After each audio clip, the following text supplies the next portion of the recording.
Dalam panggung geopolitik global, Indonesia berada di posisi strategis, menjadi salah satu negara berkembang terbesar dengan potensi ekonomi dan politik yang signifikan.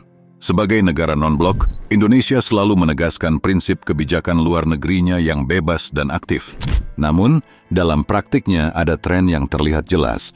Indonesia lebih condong menjalin kerjasama erat dengan Tiongkok dibandingkan Amerika Serikat. Pertanyaannya, mengapa? Pertama, alasan ekonomi menjadi faktor utama. Tiongkok telah menjadi mitra dagang terbesar Indonesia. Data menunjukkan bahwa volume perdagangan antara kedua negara terus meningkat setiap tahun, dengan ekspor Indonesia ke Tiongkok seperti batu bara, kelapa sawit, dan biji nikel menjadi komoditas utama yang menopang perekonomian nasional. Di sisi lain, Tiongkok juga menjadi sumber impor terbesar bagi Indonesia, menyediakan berbagai barang manufaktur dengan harga yang kompetitif. Lebih dari itu, Tiongkok telah menjadi salah satu investor asing terbesar di Indonesia. Melalui inisiatif Belt and Road atau Jalur Sutra Baru, Tiongkok menawarkan skema pembiayaan infrastruktur yang besar. Salah satu contohnya adalah proyek ambisius kereta cepat Jakarta-Bandung, yang merupakan simbol dari kemitraan ekonomi kedua negara. Pendekatan ini dianggap memberikan solusi cepat bagi Indonesia dalam membangun infrastruktur tanpa terlalu banyak hambatan birokrasi atau syarat politik.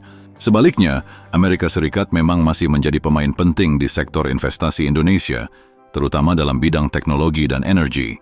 Namun, bantuan atau kerjasama dari Amerika seringkali disertai dengan syarat-syarat tertentu, seperti peningkatan transparansi demokrasi atau reformasi tata kelola. Bagi negara berkembang seperti Indonesia, persyaratan semacam ini sering dianggap terlalu membatasi atau tidak relevan dengan kebutuhan langsung pembangunan. Kedua, fleksibilitas politik yang ditawarkan oleh Tiongkok. Berbeda dengan Amerika, yang seringkali menggunakan bantuan ekonomi atau militer sebagai alat untuk mempromosikan nilai-nilai demokrasi, hak asasi manusia, atau kebebasan politik, Tiongkok cenderung bersikap netral terhadap isu-isu domestik negara mitranya. Pendekatan pragmatis ini lebih cocok dengan realitas politik di banyak negara berkembang, termasuk Indonesia, yang lebih membutuhkan dukungan konkret untuk pembangunan tanpa tekanan politik tambahan. Dalam banyak kasus, Tiongkok lebih fokus pada hasil nyata, seperti pembangunan infrastruktur dan peningkatan perdagangan, dibandingkan dengan mendorong reformasi politik. Hal ini menciptakan hubungan yang lebih nyaman bagi Indonesia, karena pemerintah tidak perlu menghadapi tekanan politik yang seringkali mengganggu stabilitas domestik. Ketiga, faktor sejarah dan geopolitik regional. Sebagai bagian dari Asia, Tiongkok memiliki kedekatan geografis dan budaya dengan Indonesia yang tidak dimiliki oleh Amerika Serikat. Selain itu, sejarah hubungan antara Asia Tenggara dan Tiongkok sudah berlangsung selama berabad-abad, jauh sebelum era kolonialisme Barat.